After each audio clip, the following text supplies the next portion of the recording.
Seriously, Doom on DOS was one of the first PC games I ever played. A shareware version to be exact, and my grandmother got it for me, and I'm not really sure she ever realized what she got for me, to be honest. But Doom hasn't really let off the gas in its nearly 30 years of existence, and now the original can be enjoyed in glorious ray tracing. So let me show you how to set it up and how it looks. Doom has been a staple in the PC gaming scene since way back and has been a trailblazer in many aspects. I mean, it really kicked off the first-person shooter genre. No, it wasn't the first, but it was the first to really light a fire under gamers and developers alike. There's a reason so many games back then were called Doom clones. Doom continued pushing the boundaries of gameplay and graphics with each major release, including Doom 3, a personal favorite of mine, all the way up to the latest release of Doom Eternal, and it even got fitted with a sweet ray tracing update a while back.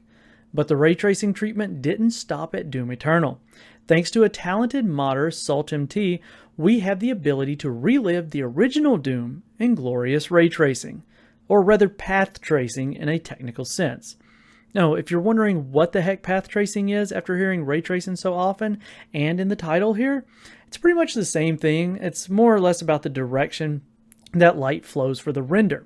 See, typically in ray tracing, the lighting emits from the source and makes a path to the viewport or the player. Well, in path tracing, the light comes from the viewport into the scene and back to the viewport. At the end of the day, they're mostly interchangeable terms. So, how does it look and what's going on here?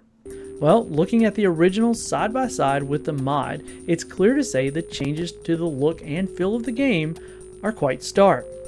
I picked this scene to do a comparison with because it's pretty clear just how impactful moving from static lighting to a path trace solution really makes the barrels glow and the shadows recede. Since this is a mod and there's obviously some changes to the way the game looks, like the reverse directions on the wall grates, it's kind of weird, but it is what it is. If you want to check this out for yourself, you're going to need a few things in order to get up and going. First and foremost, you're going to need an NVIDIA RTX graphics card because this won't be running on Radeon cards, for now. I'm just letting you know that, so please don't shoot the messenger. You're also going to need to own a copy of the original Doom title in some form or fashion, and last but not least, we'll need the files from SaltMT's GitHub page, which is linked down in the description. And that gets things started, so let's move on to how to actually get it working. First things first, we'll need to gather everything in one location.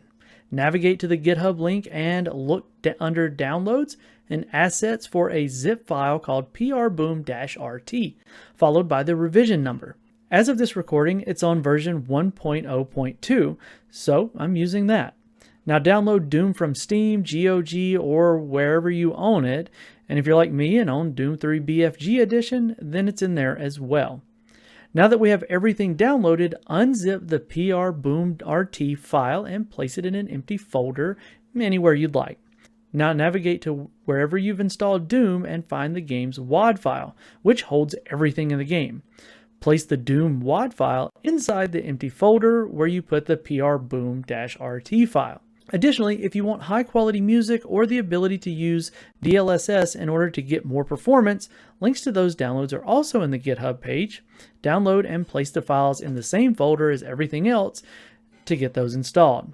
But remember, it's just optional and not mandatory to play. Last but not least, all you have to do is click and run the prboom-plus.exe file to get it going and you are in. And it's that easy. Playing the game in motion is where it becomes a real treat, and it certainly pulls the nearly 30-year-old game into the modern realm. I mean, you're still working with sprite-based character models and minimal polygons, but it's still really fun to revisit Doom this way. Well, folks, that was fairly straightforward, and I hope it was easy enough to follow. And if you're wanting to try out Doom with ray tracing, I highly encourage it for the fans of the series who already own the game and have an RTX graphics cards. Is this something you're interested in trying? Have you tried it already, or could you care less? Either way, I'd love to hear from you down in the comment section, and while you're there, hit that thumbs up button and make sure you're subscribed here at PC World for even more PC hardware and software goodness.